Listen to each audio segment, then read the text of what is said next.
Hai, selamat datang kembali di channel Calon PM dengan saya Thomas. Gimana kabar teman-teman semua di sana? Semoga baik-baik aja, semoga sehat-sehat selalu. Di video kali ini saya akan ngebahas mengenai tahapan dalam pembangunan proyek konstruksi, khususnya konstruksi gedung. Ya, jadi di sini saya akan sharing santai aja sama teman-teman semuanya supaya paham, supaya mengerti tahapan-tahapan atau proses dalam sebuah konstruksi. Di sini saya bagi menjadi 3 bagian. Yang pertama adalah tahapan sebelum konstruksi itu berlangsung. Kemudian yang kedua saat konstruksi itu dimulai, dan yang ketiga setelah konstruksi selesai dilaksanakan.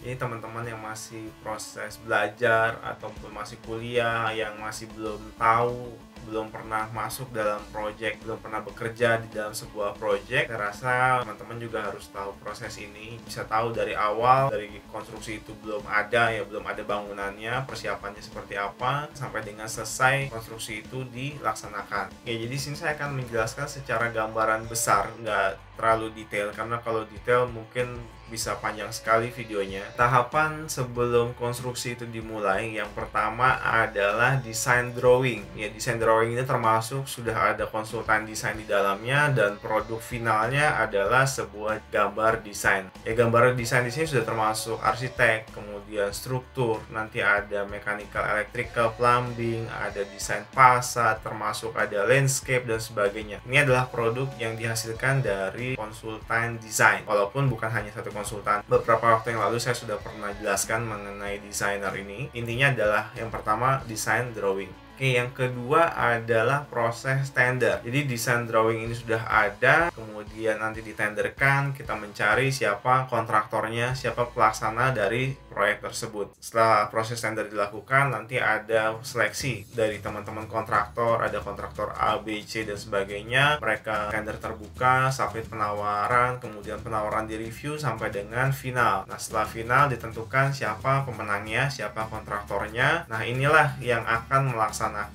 pekerjaan dari sebuah konstruksi tersebut. Yang ketiga adalah proses IMB atau izin mendirikan bangunan. Ini kadang suka beriringan. Kadang kita kan pengennya izin ini semua sudah selesai baru dilaksanakan. Cuma pada prakteknya di lapangan, beberapa proyek yang pernah saya kerjakan, IMB-nya masih belum final, belum keluar, tapi di lapangan sudah dikerjakan. Bahkan ada beberapa kontraktor, mungkin teman-teman pernah ngeliat pinggir jalan ada konstruksi yang sedang berjalan, disegel, ada papan warna merah, karena yaitu IMB-nya belum selesai, belum dikeluarkan, cuma bangunannya udah dilanjutin. Nah, itu sebenarnya nggak boleh ya, bisa dibilang itu bangunan ilegal. Jadi pastikan IMB ini semuanya udah selesai, urusan dengan Pemda setempat beres, baru pelaksanaan konstruksi bisa berjalan dengan lancar, nggak ada kendala di lapangan. Kemudian tahapan yang kedua adalah tahapan konstruksi. Ada 4 tahapan utama dalam sebuah proses konstruksi. Yang pertama adalah shop drawing. Ya, shop drawing apa? Shop drawing adalah gambar kerja.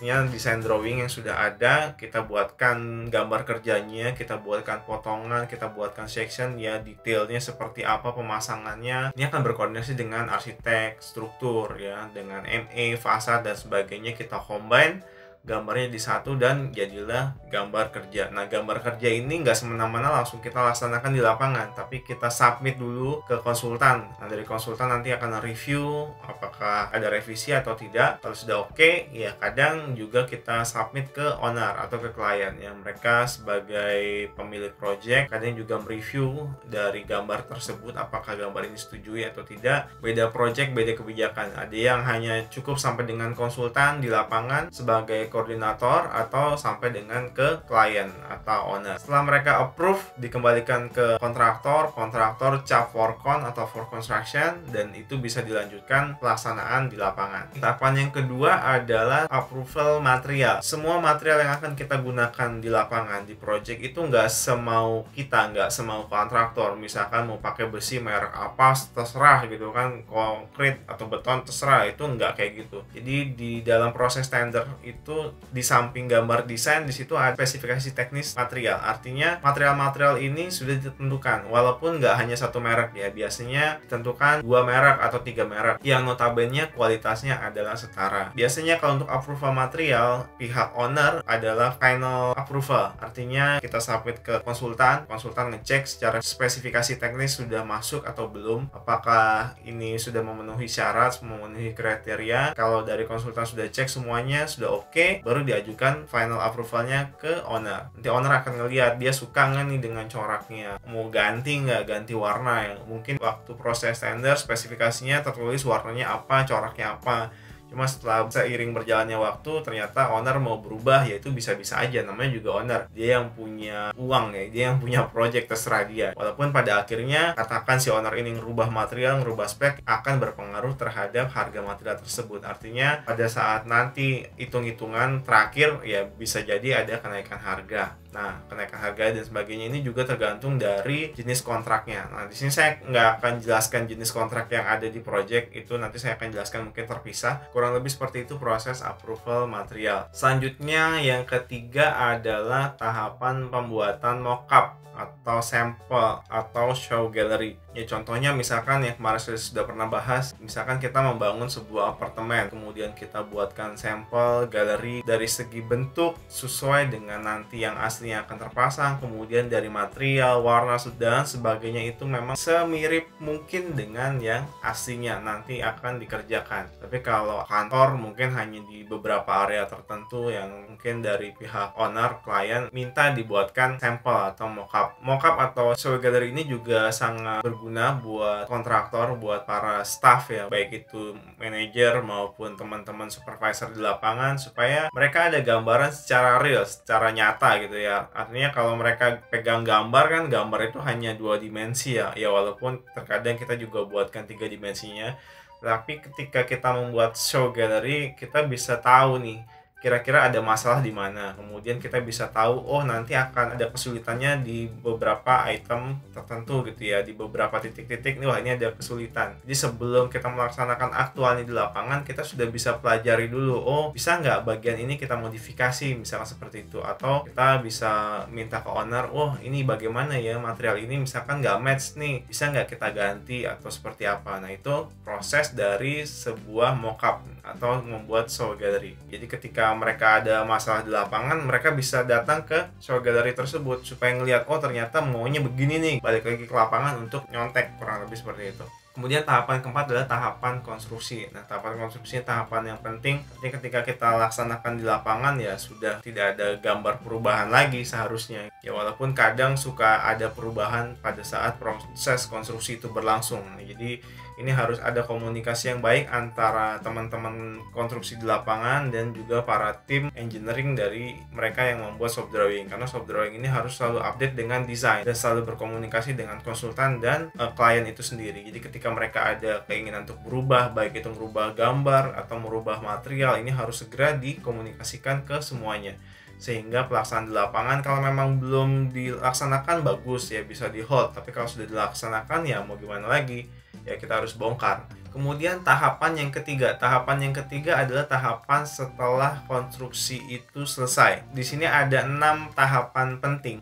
Yang pertama adalah internal inspection. Pertama memang kontraktor dulu nih. Dari tim QC, mereka bersama-sama dengan tim construction melakukan pengecekan. Apakah ruangannya katakan sudah oke, semuanya sudah selesai, tidak ada cacat, nggak ada yang salah pemasangannya, semua sudah sesuai gambar. Nah ketika dari internal sudah selesai, dilanjutkan kita ngundang konsultan untuk mengecek semuanya ya parsial, lantai by lantai, floor by floor, kemudian ruangan per ruangan kita lakukan pengecekan bersama, kemudian nanti kita buatkan dokumentasi baik itu dari segi foto ataupun kita buatkan checklist, kita cek semuanya ada yang kurang atau enggak. Kalau ada yang kurang ya kita buatkan catatan seperti itu ya, kemudian ya kita akan perbaiki ya. Setelah pengecekan ini selesai, kemudian kalau ada yang perlu diperbaiki kita perbaiki. Setelah diperbaiki kita undang lagi konsultan sampai dengan benar-benar disetujui oke. Nah ketika semua rangkaian ini sudah selesai dilaksanakan, kita lanjutkan dengan dengan tahap yang kedua. Tahap yang kedua adalah kita membuat as-built drawing. Apa itu as-built drawing? Gampangnya itu ya kita membuat gambar seperti pelaksanaan di lapangan. Artinya gini, pada saat pelaksanaan di lapangan kadang aktual di lapangan tidak sesuai dengan shop drawing.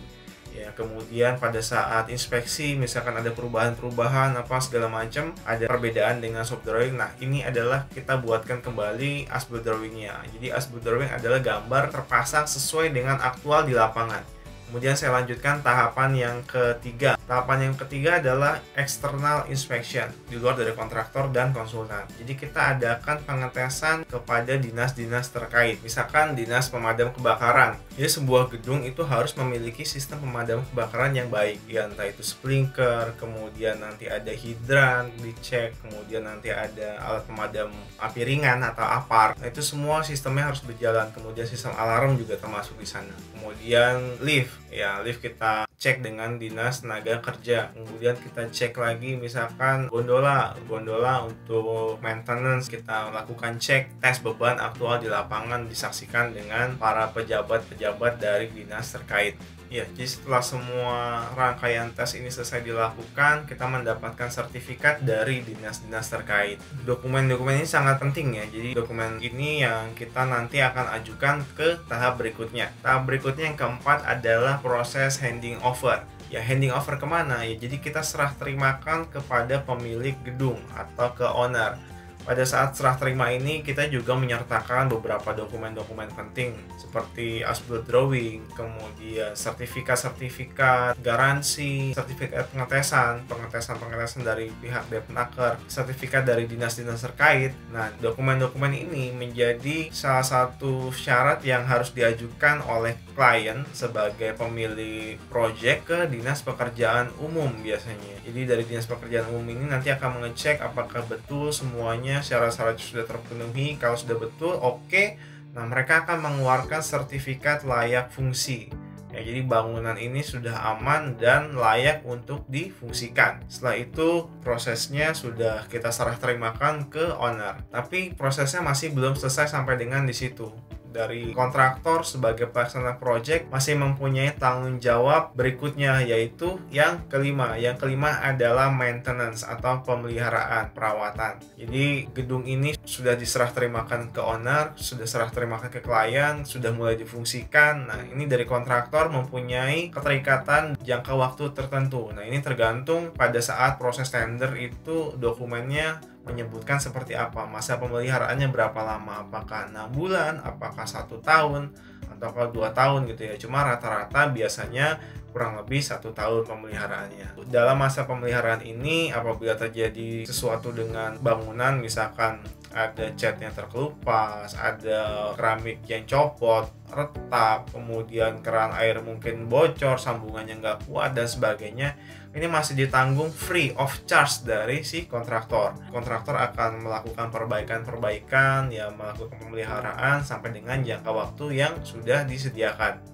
Ya, jadi dalam masa pemeliharaan ini, walaupun progres kontraktor sudah 100%, tapi yang dibayarkan ke kontraktor nggak 100%. Biasanya ada yang namanya retensi. Retensi itu apa? Jadi retensi ada pembayaran kontraktor sebagian yang ditahan oleh pihak owner atau klien. Besarannya biasanya 5% dari total nilai kontrak. Jadi 5% ini akan dibayarkan pada saat final handing over. Apa fungsi dari retensi ini? Ketika terjadi kerusakan entah apapun itu, nah, sebenarnya ini masih menjadi tanggung jawab dari kontraktor. Jadi katakan si kontraktor ini nggak mau ngerjakan, ya gampang aja. Si owner, si klien ini mengerjakan sendiri, ya, kemudian nilainya berapa akan dicas langsung dari retensi yang ditahan oleh si owner. Nah, jadi pada saat nanti terakhir final handing over, kita akan hitung-hitungan. Kemudian selanjutnya tahap yang keenam. Tahap yang keenam adalah final handing over atau serah terima akhir final. Nah, sebelum serah terima akhir final ini, biasanya kita akan mengadakan inspeksi kembali. Ya, kita ajak dari konsultan ataupun dari owner, biasanya sih dari building management gitu ya, perwakilan dari owner. Ya, kita cek kembali satu persatu ya,